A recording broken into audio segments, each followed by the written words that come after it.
Hello, this is Shadow Control. During his or her life, every person repeatedly encounters magic and what is unexplainable. After facing it, people usually forget about it, although the consequence remains. Thus, a question arises: what is magic? Lies or the truth? Magic exists, and it is real. If magic were a fantasy or a deceit, it wouldn't have existed for so many thousands of years. Over this entire time, it has been luring, and to this day, it still lures masses of people.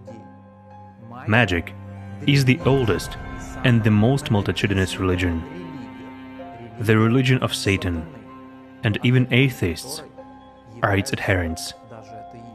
For this very reason, at all times, all prophets spoke about the impermissibility of practicing magic and said that magic brings a person down to hell. Nevertheless, as of today, some religions which were originally built on true teachings brought by the prophets openly practice magic, perform various magic rituals, make offerings and sacrifices. However, the prophets didn't do that. Moreover, they bequeathed not to do that. All actions of this kind are imposed by the devil, just like begging, allegedly from God, of material benefits or health. All the prophets actually said that you shouldn't ask God for anything except salvation of your soul. It turns out that those who are supposed to fight and oppose magic openly serve Satan. Yet, why is magic so attractive if people know about its harmfulness, but nevertheless exchange what is eternal for what is momentary, illusory, and material? Indeed, the invisible world exists. It is diverse, and like an ocean, full of unknown life. So, together with you, dear friends, we would like to figure out at least a little bit what magic really is, why it is so luring, and how the invisible world is actually arranged.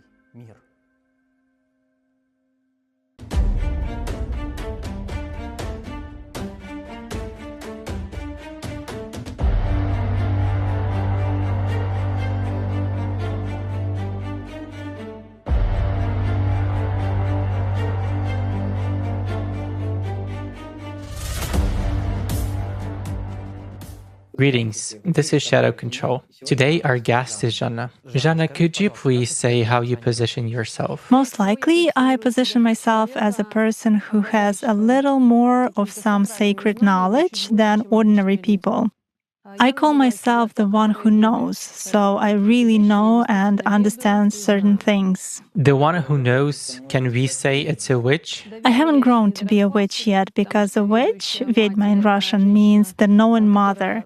It's a woman who possesses worldly wisdom. I'm only 36 years old and I'm yet far from worldly wisdom, but yes, I consider myself knowledgeable. Jana, could you please tell us how you felt your connection with the world of magic for the first time? And did it happen intuitively or in some other way? It all started in my childhood. When I was 4 years old, my grandmother died. My relatives didn't know she had died. She was at the hospital. I went off into hysterics. I was a 4-year-old child. I was yelling. They couldn't understand what was wrong with me. They took my temperature. That's how I felt the death of my blood kin. It was at the age of 4. I surely don't remember that hysterics, but my parents and my elder brother told me that it had really happened. The next morning, they found out that at that very time, my grandmother died in the hospital. When I was 9, I was given my first fortune-telling deck. That is, my mother and father already understood that I had certain inclinations. I've been interested in esotericism since childhood. There were some movies and books. I talked to trees, saw some dwarfs, everything was there. And around the age of 12, in my dream, for the first time, I saw the deceased whom I couldn't possibly know. Those were some people from our king.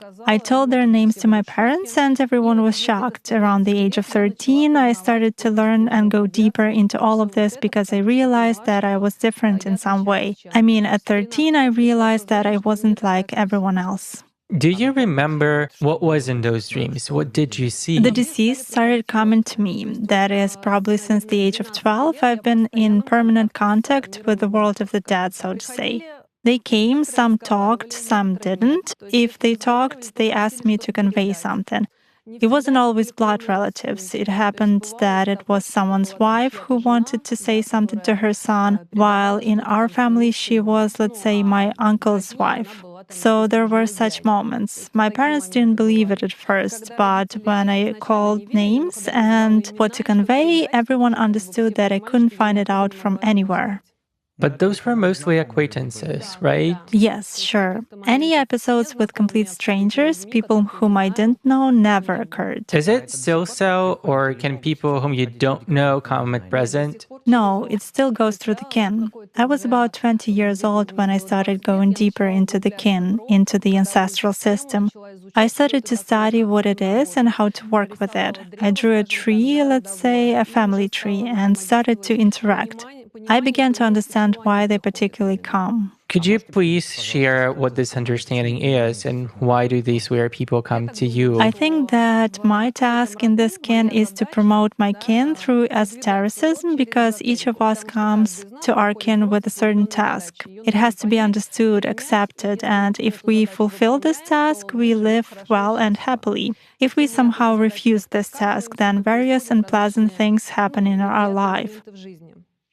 I realized that my task in the family is exactly to develop my kin through esotericism, through magic.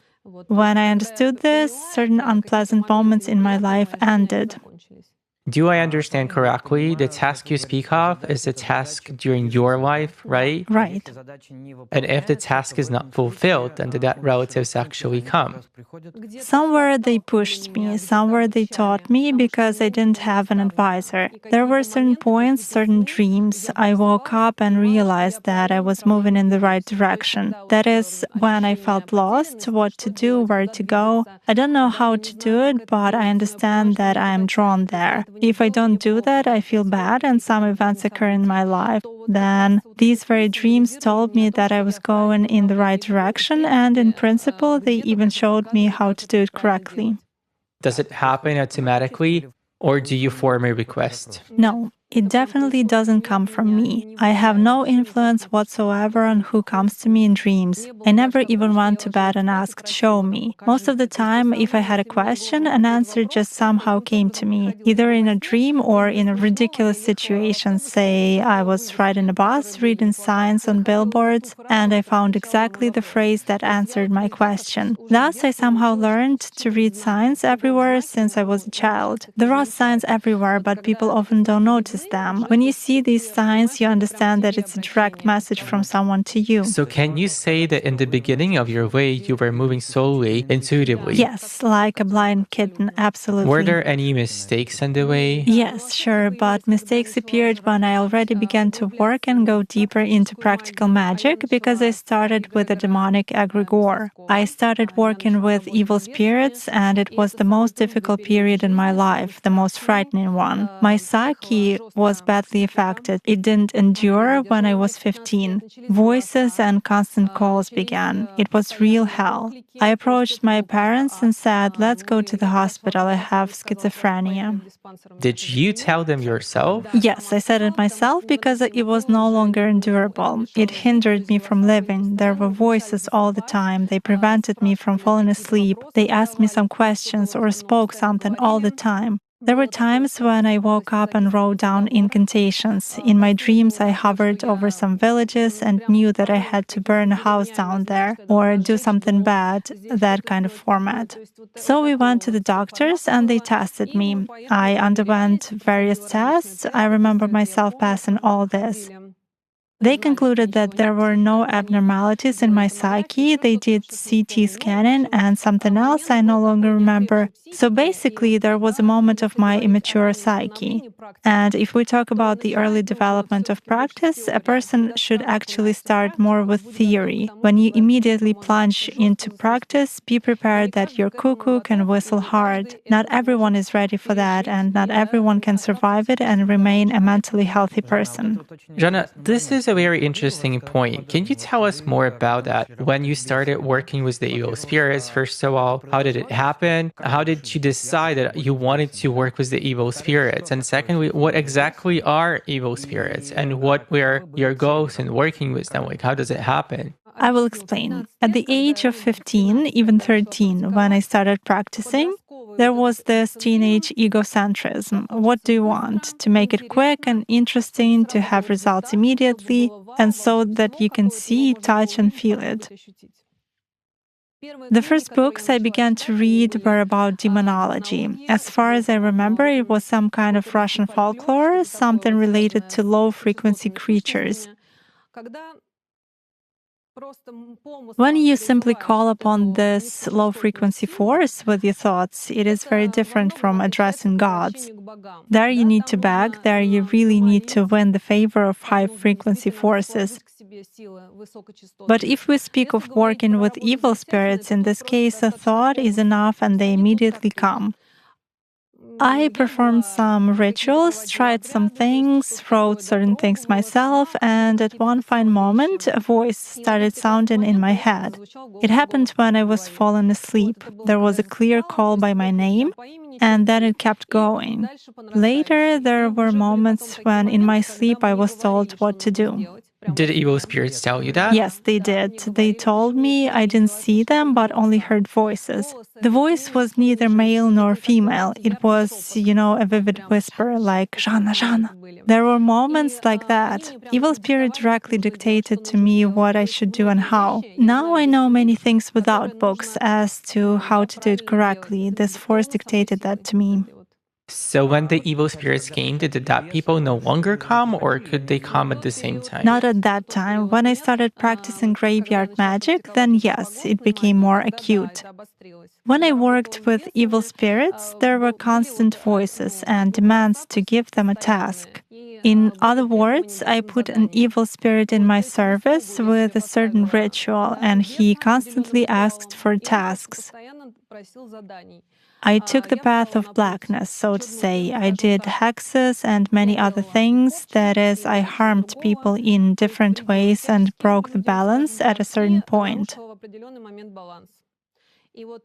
For breaking the balance, when good and evil must be respected, but I, so to say, spat right and left with this bile. I was charged a very high price for that afterwards. Which one? I buried my entire family. I lost a child. I buried my parents. I buried my brother. This whole chain that happened literally within 3 years, I was shown and told that it was a payment, which I had to give because in some points I had messed up. In others, let's say I was struck back or paid it off wrong. Because when you start practicing, you want results, but you don't know about safety rules yet. And when you don't have an advisor, you only find out about it when you make mistakes. When you get hit in the head for it, you realize you've done something wrong. So from such points, there eventually grew sort of an unpaid debt to these forces. Therefore, after a while, I started moving away from that, but since it is easier for me to do low-frequency work, as I am on low frequencies myself, I went into graveyard magic. Before we proceed to the very interesting topic of graveyard magic, may I ask you a few questions about the evil spirits? Yes. As far as I understand, it was the evil spirits who told you that this was some kind of the payback for actually using their services, right? Yes. Moreover, they didn't let me out of that egregore for a very long time. I had dreams. They offered me various riches and something else. It's difficult to explain what it looks like in a dream. Let's say a very handsome young man comes and shows me one hand, he's holding a coin, and the other hand, he's holding something else there, and it's kind of a choose. In a dream, I knew, since I already worked with the astral plane at that time, I realized that it was an astral entity and it shouldn't be trusted. It was just a guise. I was aware that if I pick up a coin now, I would again fall into this demonic egregore. However, in addition to what comes in dreams, there are also various special effects which severely affect your psyche. When you attract these forces, even on those very payoffs or something else, many moments happen that make horror movies look like nothing more than childish nonsense. If you tell someone, they won't believe it is possible. That would be very interesting. Once I was cleaning a person. I did the cleaning through evil spirits. There is a certain ritual when you put an evil spirit on a candle and the cleaning takes place. So at midnight, I heard a loud child's laughter outside my window.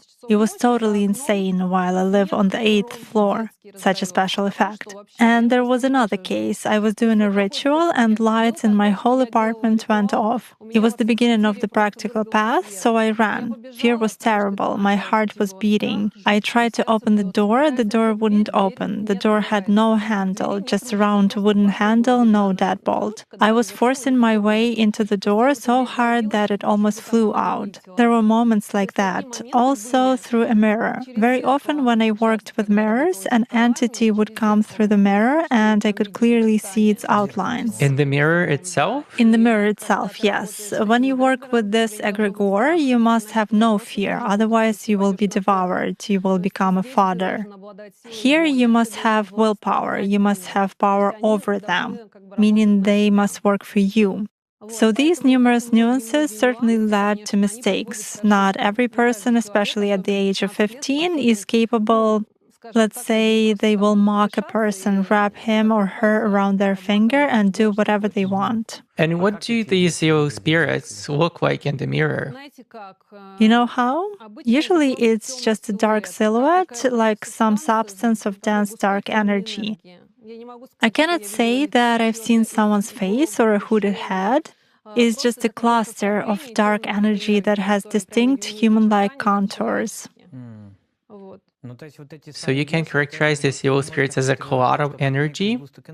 Evil spirits, yes, they are, in general, like such a small cloud of energy. If we talk about superior hierarchies, the demonology of demons in particular, through a mirror they may be seen just like contours of a human. That's the creepiest thing which can be seen in general, because when I'm telling you, it's like, well, but when you see it with your own eyes and realize that you shouldn't be afraid, jump up and run away because you could do worse to yourself now, it's really creepy there. Then you have a sensation, either you've gone crazy or it did happen. That's the kind of sensation going on in your head. Is it a reality or a dream? Evil spirits are the lowest rank, aren't they? And then... Yes, evil spirits are, so to say, slaves, a slave force. Above it, there is a shepherd, a demon, and there are more and more superior in the hierarchy. There are cemetery spirits, which are also a separate subject. Basically, I tried not to go further. In other words, it was enough for me to do little things. Minor works are mostly done through evil spirits. If a work is bigger, it is already done through demons. Is there anyone above the demons too? Yes, sure. And who is at the very top of the hierarchy? What do you mean? There is a Satan himself who is above everyone else. Well, I call it a global low-frequency energy. You know, when there are wars, when there is mass bloodshed, there is actually a huge accumulation of the higher hierarchy, something like that. So basically, all the things that had happened, revolutions, wars, and so on, are all interconnected, right? Definitely. All this is interconnected. Even more than that, people who come to power and start wars are actually chosen to lead to some terrible action. A war, a mass terrorist attack, or something else. As a rule, these people are controlled by these entities. They manipulate a person in such a way that he cannot distinguish where there is his own will and where there are imprints. So what should happen to a person in his choice or in his life so that some entity would seize the power over them? Firstly, a desire for suicide. When a person starts thinking that he wants to kill himself, even without making an attempt, a certain entity comes to him immediately, already walking around and waiting for him to make his step. Because when a person kills oneself, there is a tremendous energy discharge to which entities of various types instantly flock together. Or when there is such a stupid idea as to sell one's soul to the devil. The devil doesn't need this soul at all because he is not interested in such unreasonable people, so to say. But with such an appeal, a person already opens himself up to low frequency entities. Secondly, there are people who blaspheme. If we take the Christian egregore and the demonic egregore, these are two egregores that oppose each other. If a person begins to blaspheme, speak badly of this religion, he can throw an icon or break it. These fellows come to him at once and say, "It's our passenger." Thus, they can rope him in and do all sorts of nasty things through him. But the person doesn't understand it, does he? He often doesn't. I'll repeat, if a person has not yet fully developed an inner awareness of the path that he follows, worldly wisdom, some principles, if this is not formed in a person, he usually becomes a fodder. At first, he is controlled like a puppet. Some drunken murders, thefts, insults, or something else of that kind happen through him. Then he is just driven to, he either becomes a drunkard or kills himself. In other words, he is used like a rag doll, so to say. So does this person give some energy to these creatures? Of course, any emotions, fear, anger, rage, all this is low frequency energy that they feed on. Hence, when a person is controlled, he starts being aggressive, starts drinking alcohol, thus lowering his vibrational background even more. He begins to provoke chaos, destruction, emotions of fear and pain around him. He beats someone, humiliates someone, can kill someone, and so on. This way, he is led to the point when he becomes a tool of such mischief. Roughly speaking, he lowers his frequency more and more, right? Exactly. What else can lower one's frequency besides aggression? Fear. Fear is the very strong feeling that provokes an energy discharge and removes various protections from us. When a person is afraid, he is vulnerable and open to invisible settlers. Let's put it so. Fear is probably one of the most... the rest are less powerful. Anger, rage, sorrow, but they also have low frequency. Envy. Envy, yes. This is also an interesting point. How do you feel internally? How did you understand that you had to work specifically with low frequencies? Attraction. I'm drawn there. I'm interested. You mean intuitively? Intuitively. I understand that when I speak and dirty swear words pour out of me instead of normal words, I am now holding myself in hand with you, let's say. Then, of course, I feel what vibrations I actually live on, and I understand what vibrations it's more convenient for me to work at. Is it some kind of a feeling of inner comfort? Yes, inner comfort, sometimes sort of bile and malicious joy is flowing. I understand that these are low-frequency emotions, but I am comfortable in them. But still, you probably aspire to something else, aren't you? Please share. It is very interesting. Of course I do. Like all people, do you aspire for that very love, let's say? Given that love has a high frequency, how much does it resonate with the fact that you work with low frequencies? I separate. If we talk about working at low frequencies or about love in the family for dear and near people, how to say, love is a very powerful energy which can even fight with various lower astral entities. But there is a lot of love in my life, more for animals than for people. There is such a point. Why so?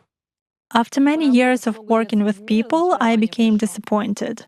Disappointment is largely due to people's bile and the way they carefully cover it up. Disappointment from wearing masks, from duplicity, because often people come to appointments saying, I'm so goody-goody, but I've been hurt. Jana, help me, clean it up. However, I started looking, figure out the situation, make a diagnosis, and see that the person is so dark from the inside. He has done so much shit to people. Now he just wants all this to be removed from him, but he will continue doing it.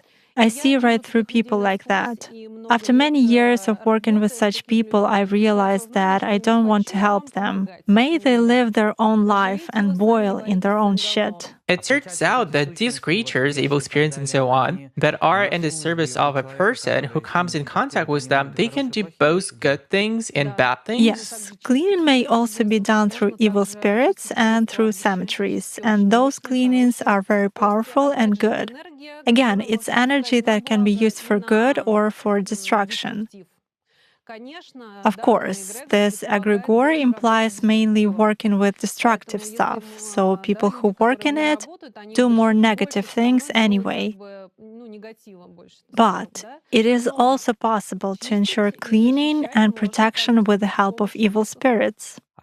What do people who work mostly with negativity, like with evil spirits and with certain entities, get out of that? Just comfort? No, benefits. Like material benefits? It's a contract. It's not always material. It depends on what a person wants. Some people want money, some people want fame, while someone wants other people to be around so that he's not alone. And as a rule, we give away something very important for that. There were people who came to me and said, can you attach an entity to me? I'm ready to live out my old age with money, and I don't care what happens to my granddaughter. Thus, people are sometimes ready to pawn their children as a payment, to pawn their grandchildren, their lives, and so on. Are people able to pawn their relatives? There is a certain contract with certain force. Not everything may be voiced, unfortunately. But there are certain things when you can really pawn not even your own life, but that of a blood relative. And the person will really bathe in glory, have money that will come easily. But eventually there will come a moment when that force will need to take a certain person. And then anything can happen to that person. She, a granddaughter, may become a prostitute or a drug addict. In other words, these superior forces, let's call them superior although they are actually low, they can do whatever they want, take what they want, when and how they want. So does blood kinship play a certain role here? Does it matter? Of course, because for a person it's the closest, sometimes the dearest. The payment must be appropriate, just like a payoff. If you want something global, you have to pay with something global. Again, no force will break the balance and do more than what you pay for. So if you want to have a lot of money, be a famous figure and so on, be ready to pay a high price. So basically, all famous personalities pay for it in some way. Moreover, behind many stars and political figures, there are people who are engaged in cooperation with dark forces. Intentionally? Yes. Very often and in a large percentage. They get serious protection because they are surrounded by constant attention. It's an impact. Imagine someone being watched on TV. Some people admire him, while someone wishes him dead and says, "How annoying you are, your face is on TV," and so on. Of course, this is a powerful job, and very often famous people have their own assistant. You say a person is being watched on TV, and there's a lot of emotion from people whom he doesn't even know. Like, how serious is this power, in fact? You know, sometimes it even comes to the formation of an egregore.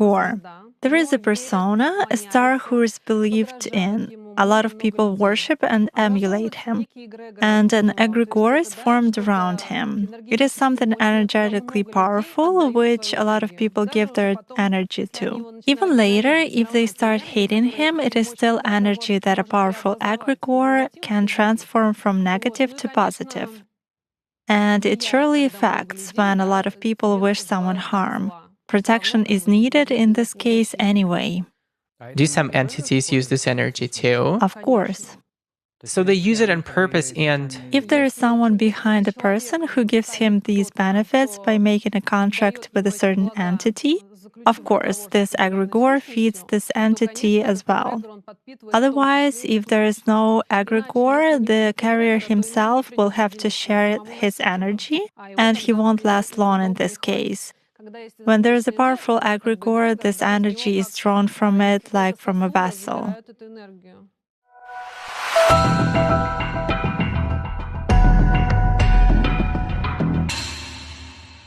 You said that you first worked with evil spirits and then you started doing graveyard magic. Yes. Can you tell us more what it actually is? Generally speaking, the egregore of death is very powerful.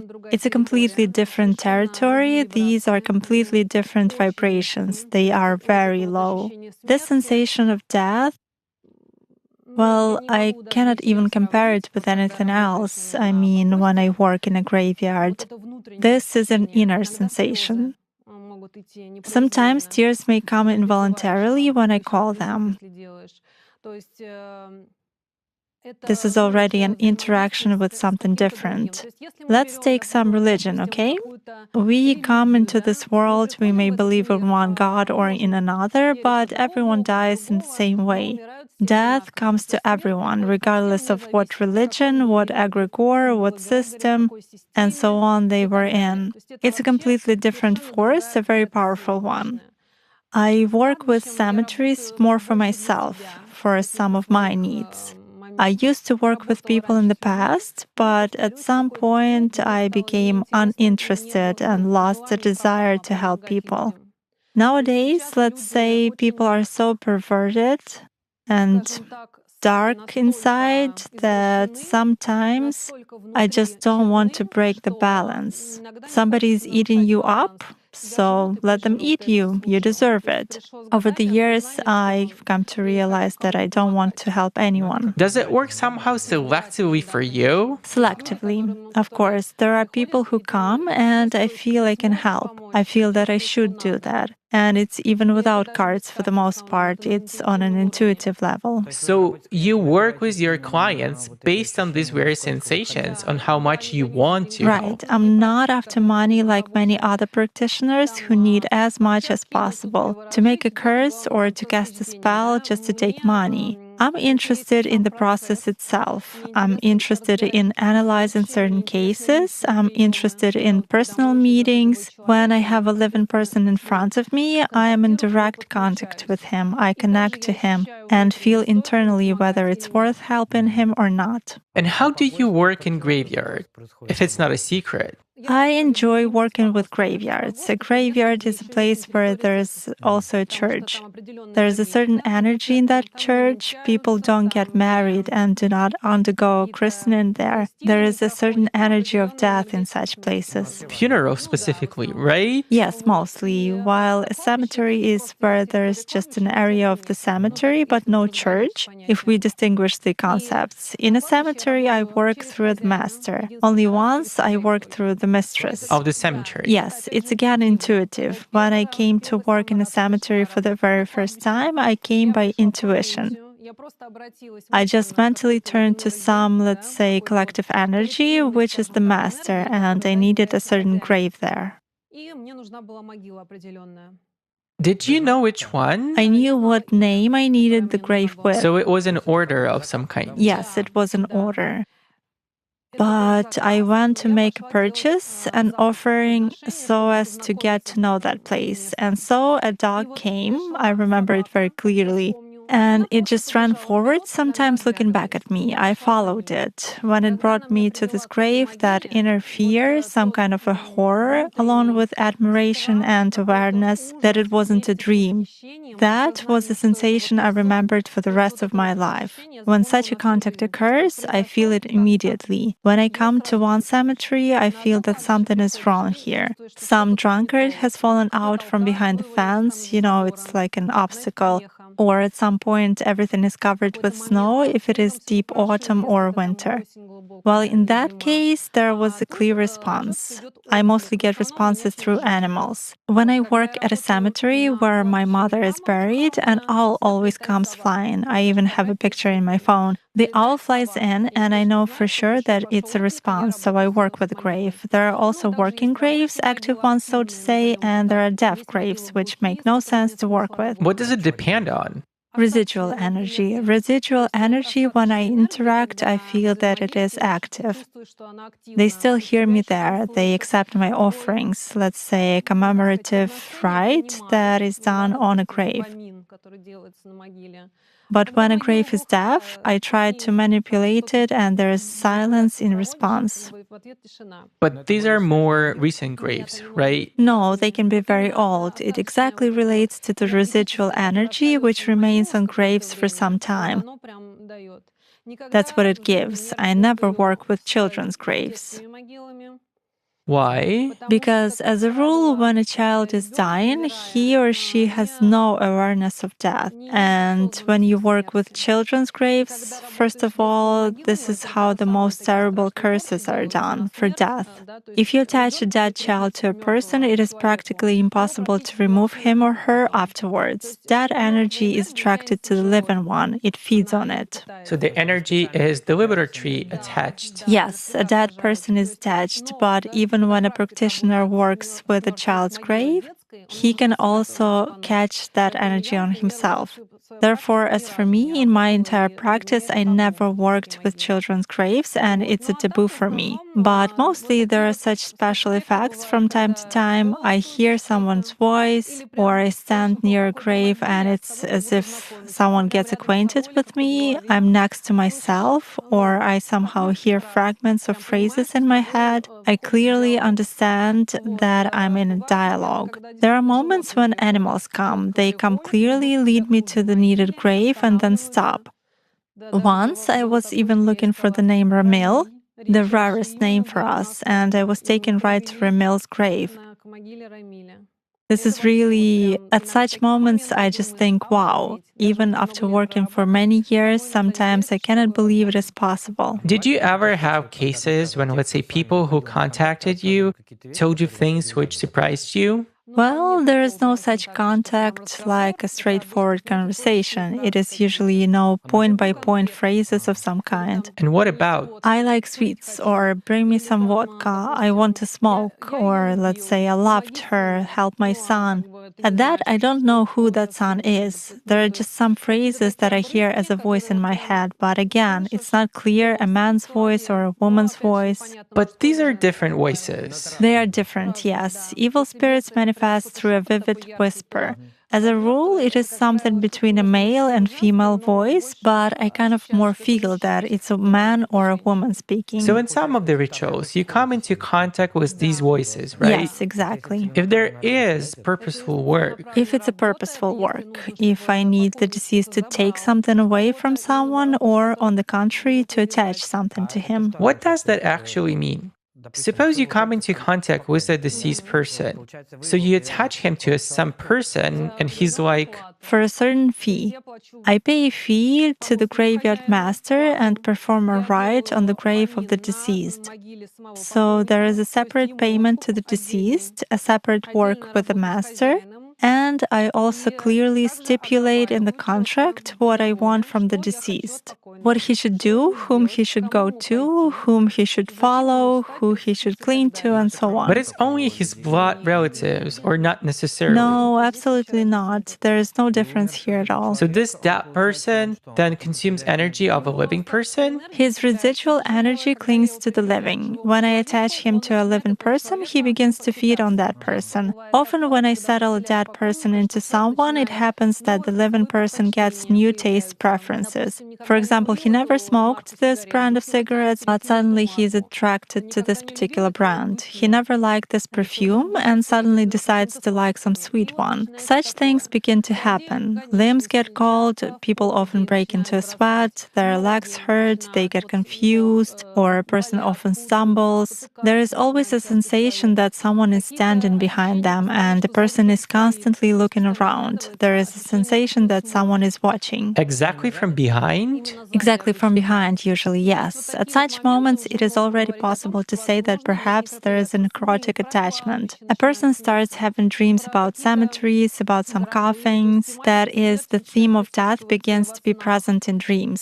A person wonders, what happens after death? If I commit suicide, what awaits me there? These kinds of thoughts start coming. He begins to be in this state all the time. His energy is gone, he is sleepy all the time. When he gets up, he already has no energy.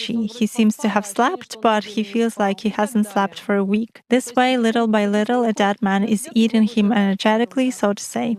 Until a person dies? Until a person does what you want, for what you attach this dead man to him, or until he dies.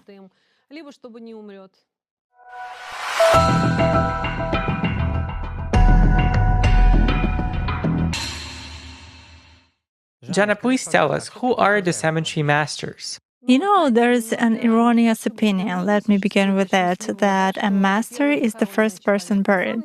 In reality, it's an aggregate collective energy of death of a given cemetery. There is a fenced-in area. Everything beyond the area is the world of the living, while what is within the area of a graveyard or a cemetery itself is the world of the dead. At a certain point in time, such a collective accumulation of the energy of death is formed sort of a ball of energy. A master is this very collective energy which you address directly. Does it inhabit this particular place? Yes, this very place. Moreover, each burial place and each cemetery has its own master or mistress. As a rule, the mistress is death itself, which is addressed directly, while the master carries more masculine energy in him, and this can easily be determined.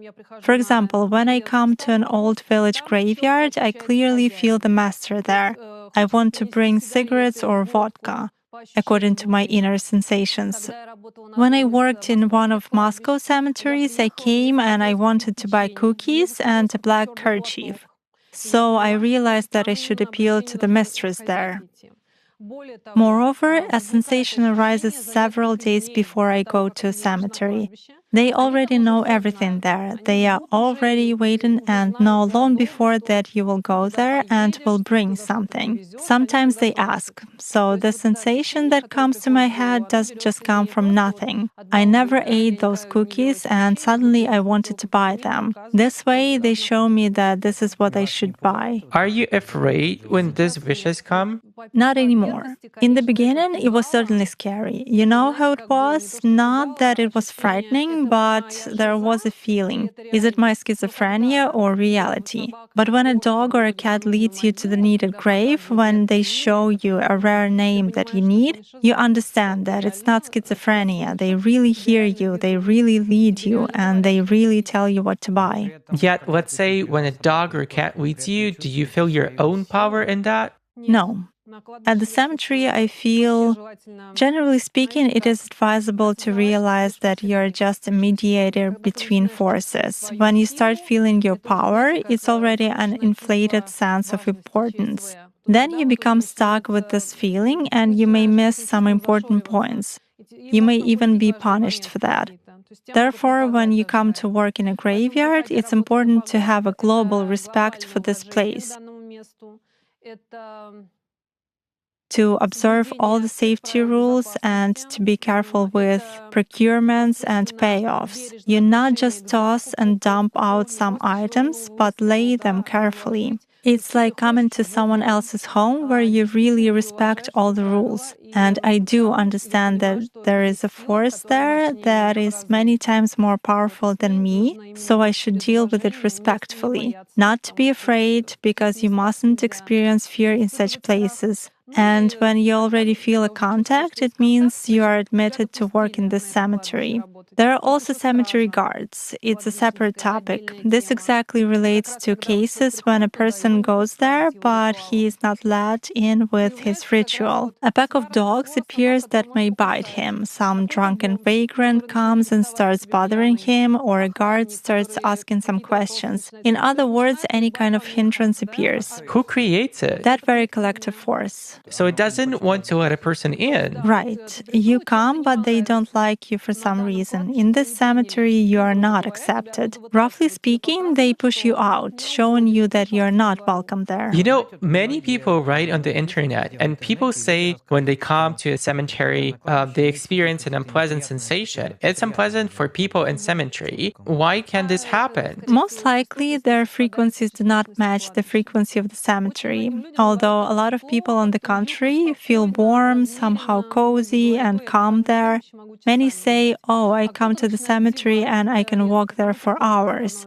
while others suddenly start yawning or get sick. It means that the frequency present in the cemetery begins to oppress them. I actually don't recommend people to go to the cemeteries much. After all, what is living, while in cemeteries there are the dead, a lot of the dead. And in any case, the atmosphere there is such that just walking through a cemetery, a person doesn't feel the energy flowing out of him. He feels comfortable, calm, and very peaceful. There is a very vivid energy of peace, but after a while, that is, a person can feel so comfortable there that some people tell me I even want to lie down and fall asleep. It's so quiet and peaceful, but after a certain while, a person feels that he has been eaten at best. At worst, you can take someone with you from there. Unconsciously? Unconsciously. But how do they... Well, let's say a woman may come during her period. Some creatures will flock to the blood because it is energy, and blood energy is the best delicacy for them. A person can start crying too much, get emotional. While the energy of death often causes a person to cry emotionally, this is what I was talking about, what we work with. That is, a person can start crying to a relative at the cemetery and complain about his life. This mustn't be done. We can tell something to a relative, share what is going on in our life, but complaining about life is perceived in a different way in such places. So there are many various nuances where you can catch someone and walk away with a settler, let's say, with a necrotic attachment. Therefore, excessive emotionality in cemeteries, especially, I repeat, at children's graves, is very dangerous.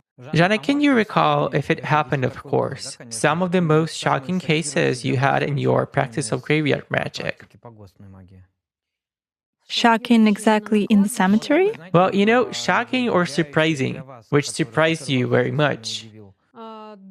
Yes, there was such a thing. It happened next to my summer house. There was a young man who helped everyone in the summer. He worked cutting grass for some people or doing something else. He was from an orphanage. People built a little hut for him and he lived there all year round.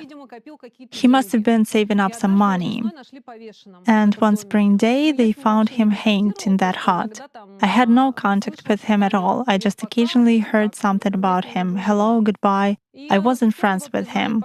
So they acknowledged him as hanged. I didn't know where he was buried. Once, out of the blue, I had a dream. I dreamt about this guy with whom we weren't friends at all, and he told me that he had been hanged, showing details in my dream. It turned out they came to him and looked for the money he was saving. He didn't give it to them, so they just hanged him and found the money. He told me all this in my dream. I told it to my relatives, who are also connected with that summer house. Everyone was certainly shocked.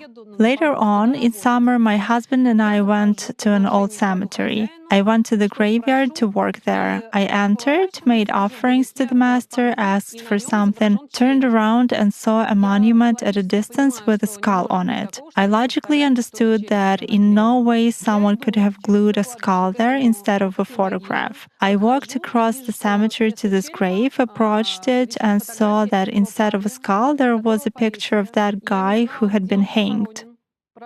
I didn't know where he was buried. Several years had passed. I want to point out it was 2 or 3 years after he had hung himself or had been hanged.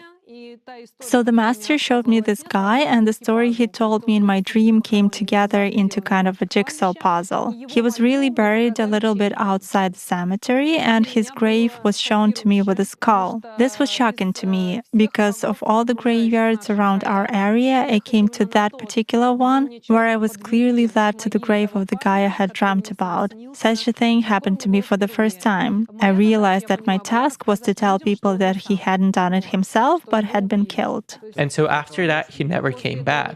He didn't come after that. I cleaned his grave as appropriate. If the master brought me there, I had to respect the place. I cleaned his grave and I clearly told everyone afterwards, remember that guy, Igor? He was murdered. He didn't hang himself. That was the moment. Such moments are shocking because when a voice sounds or something else, it is scary.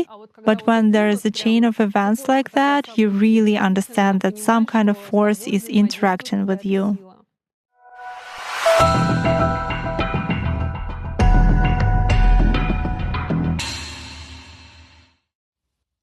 So this is your main business now, isn't it?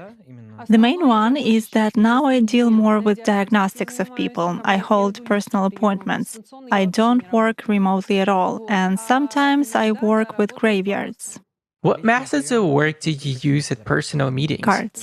Cards? Yes. I rarely take people for cleaning. I mostly work on power days, holidays of the wheel of the year, pagan holidays, so to say.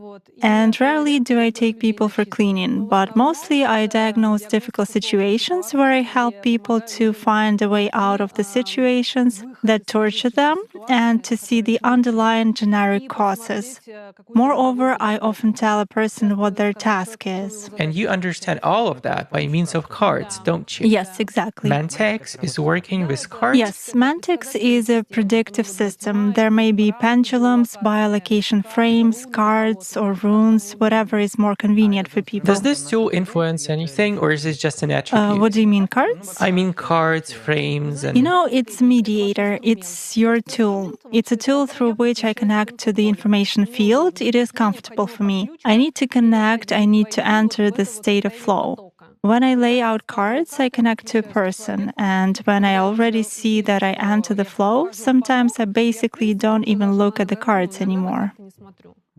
How would you describe this state of flow? Like an altered state of consciousness? Yes, it is sort of, an alpha state. I feel it as a kind of vacuum that begins to appear around me, and I stop hearing other extraneous sounds. Even if someone is drilling something outside the window, there are some noises, all of them sort of dissolve, and I realize that's it. I enter the flow. It is such a slight state of vacuum. At this moment, you begin to see or feel something, right? Right, to see, to read information, to feel, but mostly it is sort of a sensation of some slip and phrases in my head. I mean, it's not a sound, but like magazine clippings right in front of my eyes. Like a telegram. Yes, like a telegram flies by. That's a very similar comparison. And when I start telling a person, he answers yes, meaning he confirms something. Then I realize that I have entered this flow. Then I don't even have to look at the person, I look at the cards. But that's it, information is coming. And you just put it together in a holistic picture, right? Right, in a holistic picture. Basically, I always start by looking at the past. I'm an ardent opponent of looking into the future. I never look into the future. And why? For many reasons. First of all, the future has many variations. Secondly, there are emergent events, and there is a formed series of events. And there are other nuances. You look at the person who is doing well now, but then someone ruins him, and his entire life vector changes.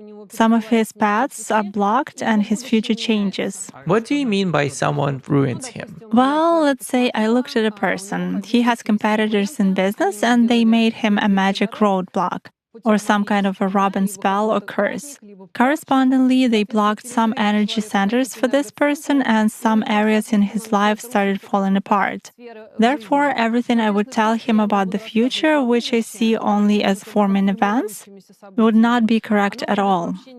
Also, a person can have several roads. If he chooses this road, the development of events will follow one scenario.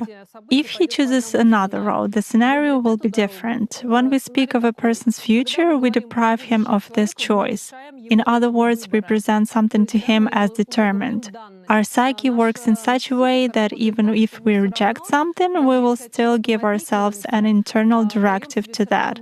That's why I believe that a person must not be given any directives to certain events. He must choose on his own. Is it because you deprive him of a choice? I deprive him of a choice.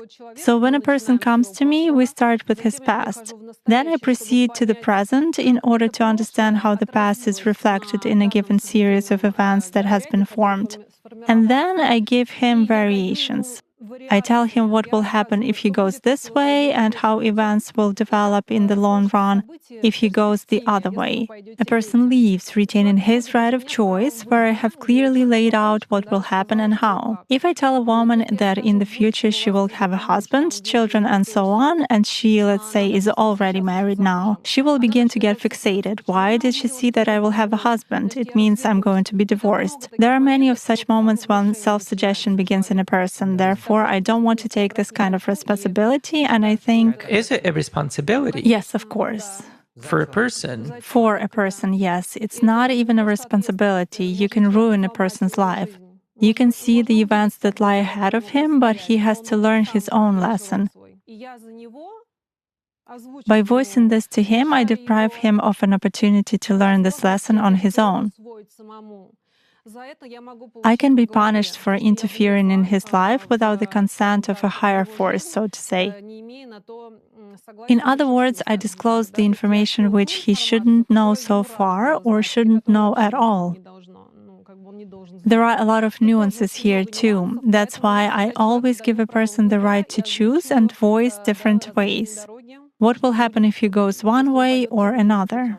How do you understand what a person mustn't be told? Does this also come in the form of some images? It may come in images, or sometimes when I start speaking, I, get hiccups, or I begin to speak and get a sharp spasm, as if my breathing is blocked. At such moments, I clearly understand that certain forces are directly preventing me from saying it. Sometimes I see certain combinations of cards that tell me right now, no, I mustn't say it. Maybe you can show us the cards for the sake of interest. Let's say, how do you see if you are not allowed to speak? There are different combinations, but I'll start by saying that I'm not a tarotist. I work with 36-sheet playing cards. Often in such a layout, I have the 8 of spades as an overlap and the Jack of spades, all empty. Did you somehow determine for yourself this particular card? Yes, sure. It's when you already have experience with the layout of cards. For example, this combination shows that something mustn't be said. There is a blockage. Everything is empty, which means you should keep silent in the conversation. Are these some special cards you have? These are ordinary playing cards just with engravings. Do you work with the same deck for many years or change them from time to time? This is my main deck. There are 4 other decks. One I use to diagnose negativity. This one is general, so to say, where I identify various social and domestic problems. And there are some other decks where I look at health and explicitly love stuff. Low stuff means when people want to cast a spell? Yes, it means relationships, when they ask, look, if we'll be together, and so on. Is that a frequently asked question? That's the first question. Personal life is a number one issue in terms of the number of requests from people. Many people have unsettled personal lives. My approach is to understand the reason why a personal life is unsettled and to eliminate that reason rather than to bind a man and a woman together by force. A woman may not be able to build a relationship with any man because of some inner blocks or ancestral background. That's why I always look through the past and seek for the root of the problem, because it is better to fix what triggered it rather than to look only at some superficial symptoms. Jana, please tell us, there is an interesting point which is not quite clear. Look, you said that you work at low frequencies and that you're comfortable. When swear words and things like that are pouring out of you, yes. And at the same time, you work with people solving their personal problems, you help them understand what kind of blocks they have and so on. Meanwhile, as you said, that you naturally strive for love and the family, how does all of this correlate with each other? aren't these things mutually exclusive? Absolutely not. Do you know how it works? You have to come to inner harmony. Whatever frequencies you're on, I'm in awareness. In awareness? Yes, in awareness. I realize that I am drawn to low frequency entities and low frequency work. Unawareness is when a person, let's say, drinks alcohol heavily. In other words, he doesn't even realize that he is destroying and killing himself. Emotions take him over.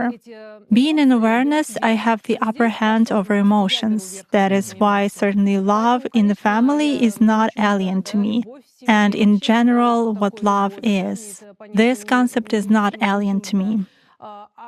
As for my clients, I treat them like patients, which means I have equanimity and a clear barrier.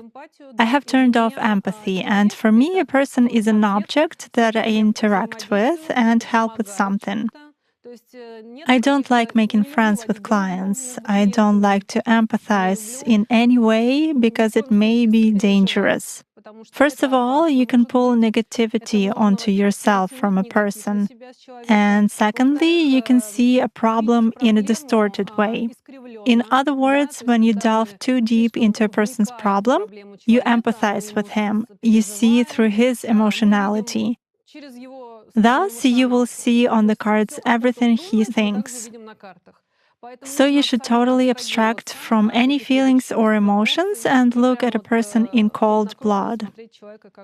It turns out that when you see cards, as you said, do you see thoughts? They come as telegrams, or is it some kind of images that come? How do you feel about that? It happens that I enter a flow and see the cards as if through a haze. I practically don't see what images are in front of me. And that's it. I get information in such fragments like telegrams. Yet, there are times when I can clearly read the meaning of cards, but that's rarer. That is when a person has some kind of protection, for example, ancestral protection. He comes, but there is some kind of a family guardian behind him, covering him up. So it's very difficult for me to see him on the cards. Then I start looking through the meaning of the cards. Sometimes I have to weaken a person's protection by certain manipulations in order to open and see him. To make him unprotected? Yes, so that he would be open and I could penetrate deep into him. Does the person feel that? He does. It often happens that if a person comes to find out about another person, then during the reception, when I connect to him, the other one starts calling or texting him. I probably had this happen 20 times. For instance, a woman came who didn't communicate with a particular person in any way for 6 months. What should I do? What should I do next? I started looking at him, connecting through her, and all of a sudden she said, "Jana, I'm in shock, he's calling me right now." Or in the hallway, she called a taxi and said, "Jana, he's texting me now." So there are many such moments, and you can see it with the naked eye. How do you feel that you have connected to a person? Basically, I see his or her element. Let's say if I come into contact with a person, I say, "Your element is air." And he says, "Yes, I'm Aquarius." Then I feel that I'm connected. Afterwards, as I already said, a vacuum begins, such a sensation as if I'm in some kind of information flow. It's like I'm on tracks and I'm riding. That's when it goes. On the tracks of a person? Yes. And you begin. You said that you had set a taboo to feel anything, that any empathy is out of question. Empathy has nothing to do with this. I enter the energy flow and read the information field around this particular person. I don't care about his emotions at this moment. Some things make people start crying because all people are alive and have emotions. When I talk, I touch some strings of their soul and people start crying. I just keep it instantly. It doesn't linger inside me. I don't feel compassion. I don't start hugging. If I get confused and begin to empathize in any way, I will immediately get out of the flow.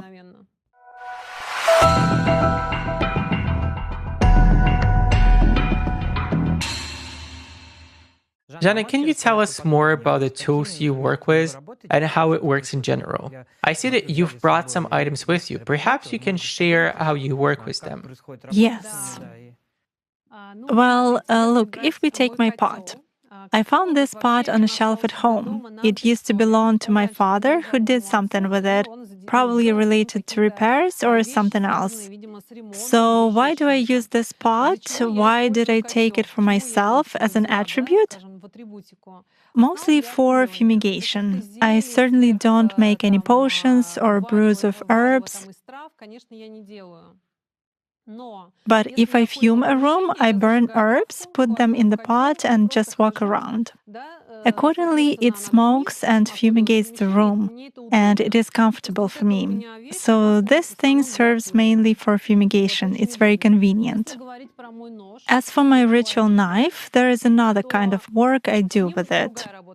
Everything that is connected with cutting bonds from a person. If there is a road blockage, if I clean someone, I put the knife between me and the person as a protection.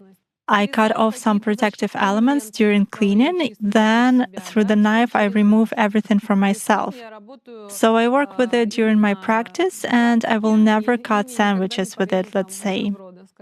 Is this some kind of special knife, or why exactly is this one specifically? Its handle is made of natural bone. There is biological material here. That's why I work with it. There is no other special feature. In other words, the knife is the same tool. It's important what kind of intention we put into it and for what purposes. I didn't make any initiations to either the knife or the cards. I think it is nonsense, because if you work and have power and abilities, you don't need to initiate anything anywhere, and you don't need to initiate yourself. Thus, your tools are the same as in the kitchen, where you are good at using a frying pan and cooking. The same is in this case. If we do our job well, then we can take a knife or can take a stick. The stick will work the same way.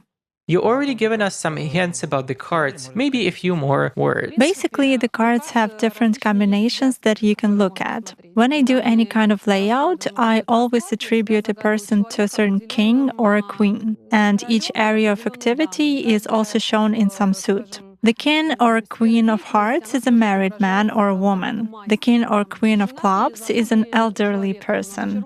A young one is that of diamonds. Afterwards, I do the layout.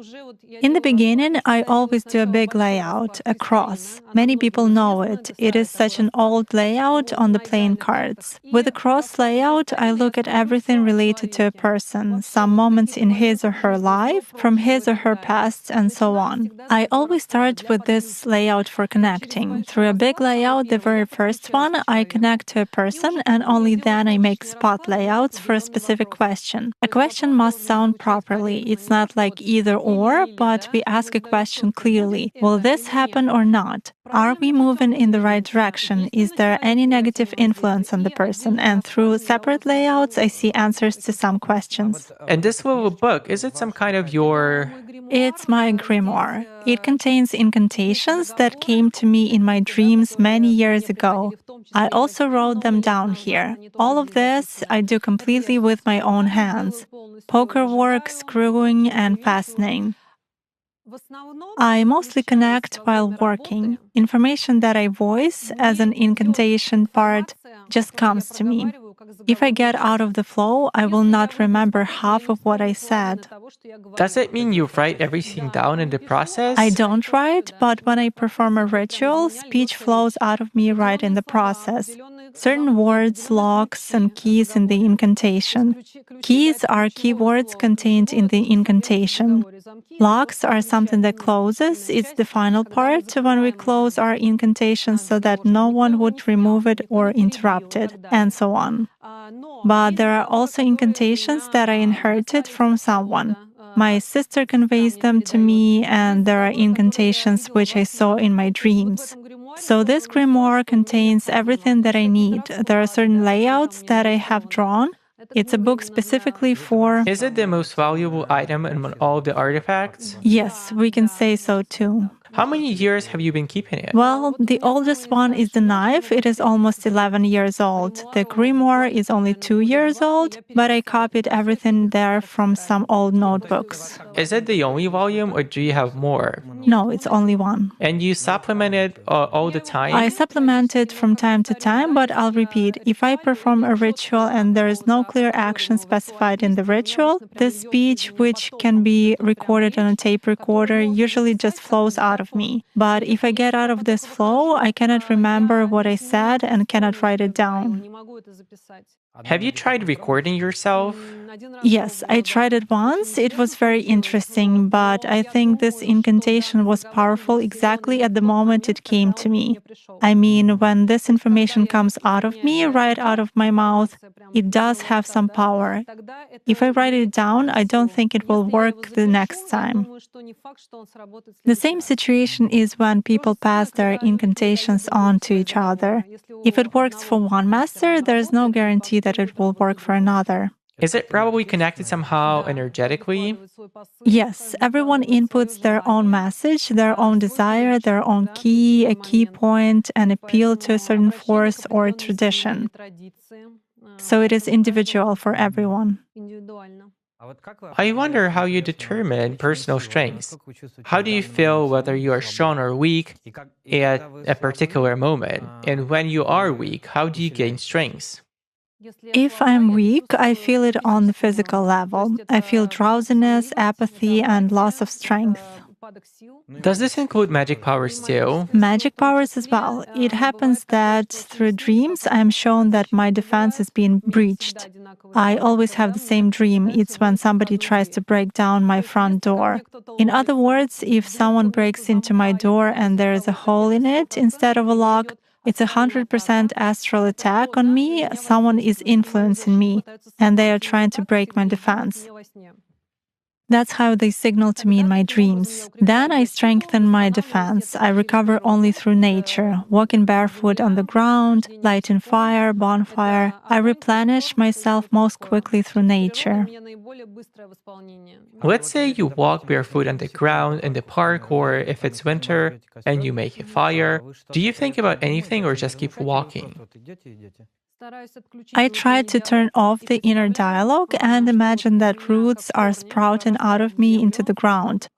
This is sort of grounding, let's say a grounding practice. And I imagine that all negativity that is in me goes straight into the ground. I say, Mother Earth, I appeal to you, take away all the negativity I have on me, and I embrace trees. Thus, it happens in different ways. Any trees? I mostly like to embrace pines. Pine is quite a powerful tree for cleaning, and I also use pine buds for candles. I'm not attracted to birches, although many people like them. Birch is completely alien to me for some reason. In other words, replenishment comes through nature, and of course, I constantly restore protection, because when working with clients, it is necessary. Moreover, if somebody did something to a client and I start cleaning it, it is doubly necessary. You clean yourself, as you said, because someone breaches your defenses. Why would anyone want that at all? When you work at certain frequencies, these entities see you, and when you work with the astral plane, that's where they dwell. Any witch has more energy than an ordinary person. The energy reserve is higher, and they are interested in your energy. They want to devour it. Accordingly, they break protection just to eat it. They can come in the guise of a relative, a blood relative, and so on, but I can distinguish them at once by certain moments in the dream. That is, an entity that came in a certain mask. But mostly they come to devour because this energy is interesting to them. So it turns out that you constantly protect yourself from them. Constantly, yes. Well, how to put it? There is a protection that is set for a certain while. I stipulate it and renew it every time. There is nothing eternal, and it's impossible to set protection once and for all. Jana, tell us please, you shared a very interesting example that your front door is being broken down. In your opinion, who or what gives you those hints? Most often, it's my ancestral protection. This way, my kin signals that I'm being penetrated. Relatives? Relatives are a wrong concept. The lineage system is like a huge egregore, like a collective. In cemeteries, there is a master and there is also a kin.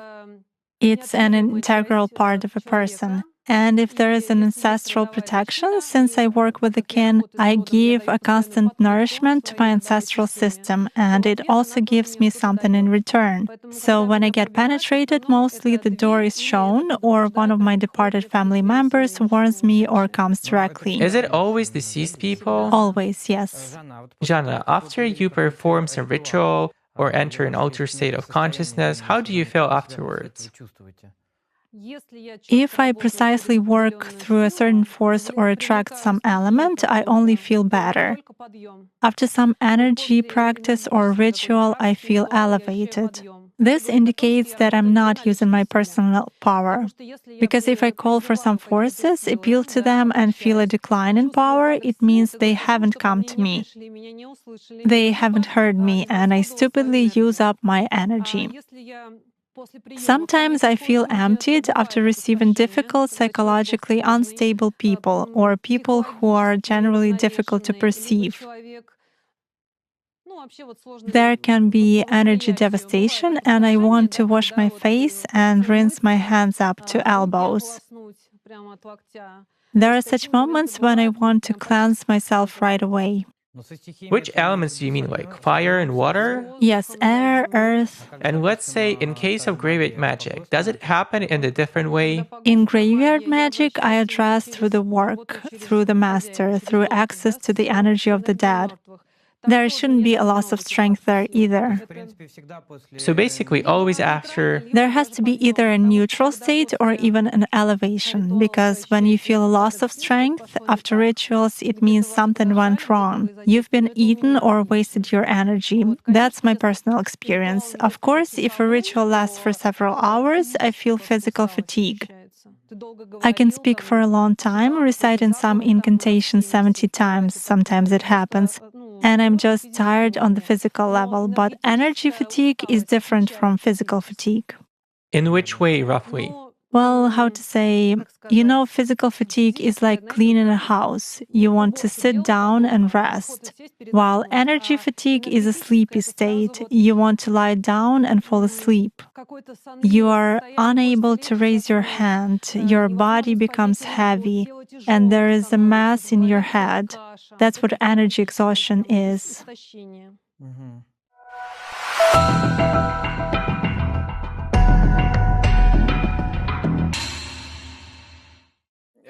Jana, could you please tell us how you work with the people? Let's say a dead man or someone else connects to a person. How does this happen? Through one's thought, emotions, or through what? Basically, involvement starts with thoughts. A person begins to be drawn somewhere where he will a priori feel bad. He can approach some company, ask for a cigarette, and they will beat him up. Or he will go and get drunk so much that he will fall asleep somewhere and will be robbed. In other words, it begins with the insertion of an alien thought into a person's head, and due to this thought, a person starts acting. So there is a chain that starts with a thought, and everything ends at the physical level.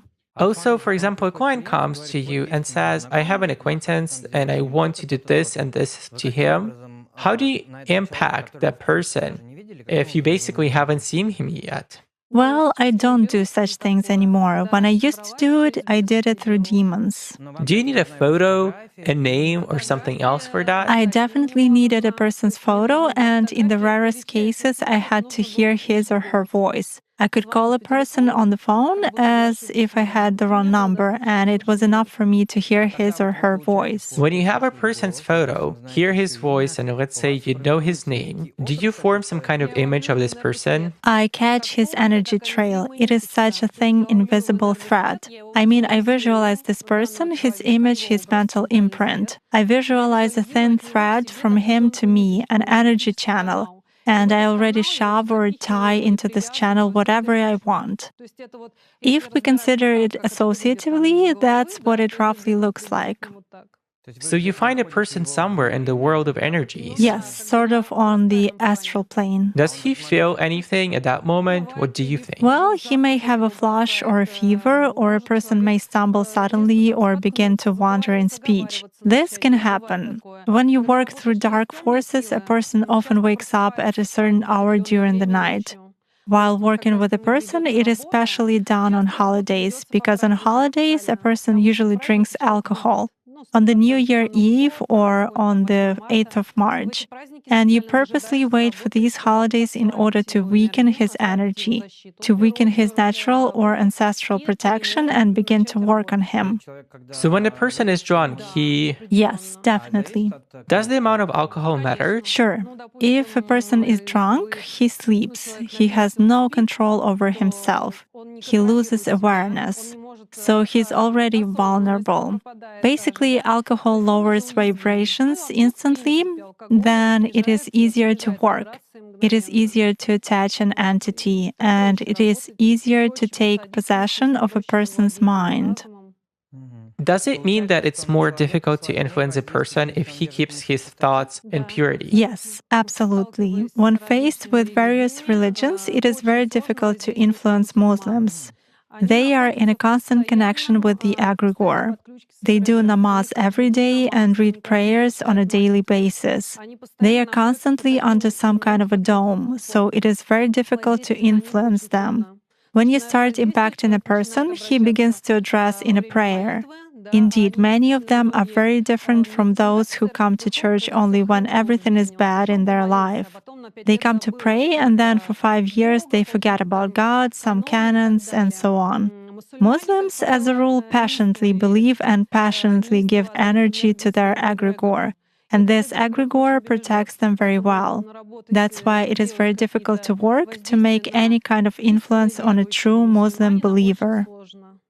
Is this some kind of a good egregore? Well, for them, yes. This egregore is good for adepts who contribute good energy to it. How do you sense it? For instance, you have found an energy trace of such person. What's next? Do you try to drag him somehow to visualize this threat and you fail? Or how do you do that? It disappears. I cannot get a grip on it. I focus on it, but something immediately knocks me out of the flow, just like that. Or I visualize a person in front of me clearly and can affect him even at a mental level, but some image is not created in my mind at all. I even look at a photo, reproduce an image, but it vanishes from my mind. Thus, I can clearly see that a person is covered with something. Does this only work with Muslims? It does for me. Nowadays, there are very few people among Christians who truly believe. Even those who write in their comments that God is in the soul, that they are all faithful believers, but in reality they are not. Even most often they write that all this is a sin, but then ask in a private message how to make a rubbing spell. Such cases also happen. A rubbing spell? A rubbing spell. What is it? It means pulling off luck or some benefits, beauty, money, success. In other words, pulling off something good from another person. There is shifting when we dump some crap on someone else, and there is pulling when we take something good from another person. Jana, could you please tell us if there are people to whom you cannot connect or influence them by various magic methods in any way? There are such people. If there is ritual protection on a person, it's not even possible to connect through cards. If someone has put ritual protection over him, or if an entity is in a person's service, it is also difficult to do that. It happens that a person has a strong ancestral protection. He has a powerful, prosperous, rich kin from generation to generation, and even looking at the cards, you cannot read information from him. He is covered as impenetrable. It happens. You touched upon an interesting point that when a person experiences strong emotion, he opens up to the invisible world. But what if a person diligently works on himself, controls himself, and doesn't even allow any of the low qualities to manifest? Does it mean that he belongs to a category of people to whom it's impossible to do anything by means of magic rituals? Nothing is impossible. There are difficulties. There are points that you've mentioned where it would be difficult to work with such a person. It would take a lot of manipulation to break his will. This is energy consuming, and not every practitioner will be breaking through that door for so long. Someone will just say, hell with it, he doesn't give in. There are such cases. Is it possible that he will never give in? Did you have such cases in your practice? I had once. There was a man who didn't give in at all. He felt a strong impact but didn't give in. Were you personally acquainted with him, or did you get his photo, roughly speaking? No, how to say, it was an order, but I met this person once. That man was an athlete, very hard-tempered, and he had self-control, a really tough one. Athletes and military men may have such a temper. His willpower was at such a level that it was very difficult to work with him, even through evil spirits. In the end, I refused. Self-control at the level of emotions, right? Yes, discipline, self-control. The man controlled and distinguished his thoughts from alien ones. Hazes had no effect on him. He was fully aware. Such people are very difficult to work with. There are such people indeed. What do you mean by the word awareness? When a person understands that something is wrong with him, that he goes against his principles, let's say he will never cheat on his wife, he has the principle that if there is one, then it's forever. I attach an entity that pushes him. You should cheat. You should sleep with that female client. And his principles definitely take over. That's what awareness is about. A person doesn't succumb to any provocations that are imposed on him and intended to break his will.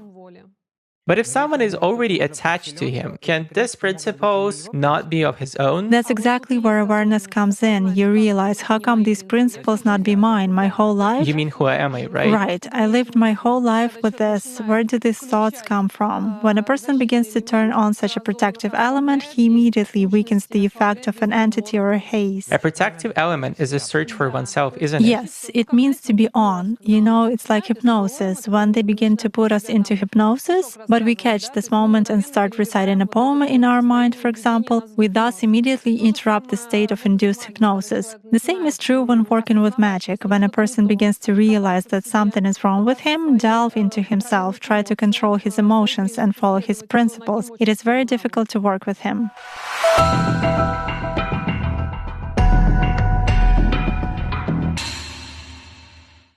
Jana, during our conversation, you repeatedly mentioned connection with some forces. If it's not a secret, what was your contract about?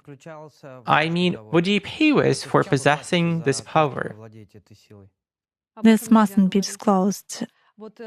What I paid off to this force is forbidden to talk about. But I can say that a person who concluded a contract, if we are speaking of dark forces, and who knows what he will pay with, by calling this force, he does crap through it and brings necessary energy into this egregore. I mean, it's also an egregore, only it feeds on a different energy.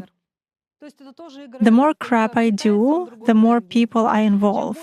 You know, it's like bring a friend and you'll get a bonus. It works in this case. The more people renounce the cross because of me and turn away from the church, the more energy I bring into that egregore, the more it will give me. But in the end, yes, I will pay something. Yet, while doing these evil deeds, I take money from people. They eventually leave with a result. I have their money, and this egregore gets a portion of crap from me, which I have done to somebody. That's the chain. Did you know that at the time of concluding the contract? Not exactly. But you stipulated in advance what would you pay with, didn't you? Well, let's say I was deceived. That is why I'll repeat again, when people unknowingly get into it, it always ends badly. And there is nothing you can do about that? Not anymore. I've already paid. So all the conditions have been fulfilled. I've paid in full, so to say. That's the only reason I left this egregore, because I lost everything, the most precious I had. Payment due came at the moment when I began to renounce it. Since you quit, go ahead and pay.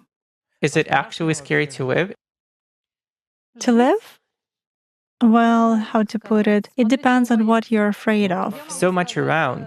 Speaking about practice, I can say that when I buried my entire family, life became much easier.